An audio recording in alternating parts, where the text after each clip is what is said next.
What is gratitude? The dictionary definition is a feeling of appreciation or thanks. And while true and succinct, that's a little bland. Google the word and visit the various websites that concern themselves with mental health and spiritual fulfillment, and you will find a multitude of explanations, all variations on a theme. I would like to elaborate on what gratitude means to me, as this video is about my experience with it.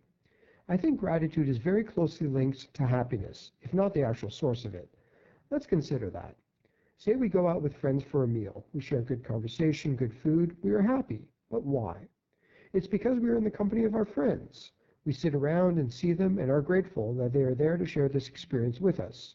We are happy and fulfilled by the food. We are grateful to have so many choices of restaurants to visit, grateful for the staff who prepare and serve it to us, and of course wash the dishes afterwards. The check comes and we are grateful we have the money to afford such a luxury. But all too often we simply go through the motions and aren't even aware of the privileges we all have and experience on a daily basis. And often things that we should identify as things to be grateful for, we look at in negative ways. For instance, I take the subway to school. If the subway stops between stations due to some problem ahead, my first instinct is to start an internal dialogue of complaining that the service is bad and worrying that I'll be late and blah, blah, blah. But let's turn that around. Let's say instead that as I sit there, I reflect on how fortunate I am to be able to attend college. I take that a step further and reflect on how lucky I am to have enough money to pay for the subway to take me to school. Another layer out, that I live in a city that has public transportation which I can afford to take me to school, which I am lucky to be able to attend. All of a sudden I am filled with a sense of gratitude, that feeling of appreciation and thanks for all the things that have led to me sitting on the subway waiting for it to move. And then waiting for it to move really doesn't seem so bad anymore.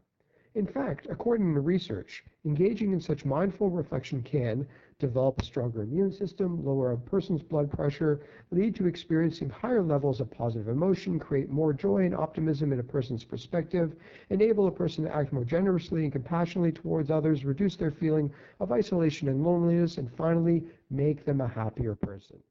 Now, this just doesn't happen by itself, and here is where mindfulness comes into play. Mindfulness, as we know, is paying attention in a particular way, on purpose, in the present moment, and without judgment. Research has shown that the foundation of a gratitude practice is paying attention to all the little things you would normally take for granted, to the moments that would otherwise go unnoticed, to the beauty of the world and the people around you that are, just like you, trying to make sense of it all, get things done, and be happy. And who doesn't want to be happier? I certainly do. So I developed a practice to cultivate a sense of gratitude. This practice was twofold. First, whenever I was subjected to what at first I saw as a cause of stress or pain or unhappiness in my daily life, I stopped.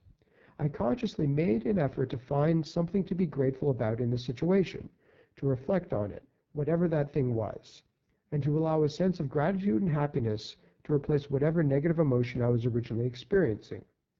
Maybe the store was out of ripe avocados, when I really wanted to make guacamole to accompany my taco dinner. Well, instead of being upset about the lack of guacamole, I reflected on the situation, and there was so much to be grateful for. The many choices of food at the store, the fact I'm able to afford food, that I have a place to take food home to and prepare it. And then I'm no longer bemoaning the fact that there are no ripe avocados.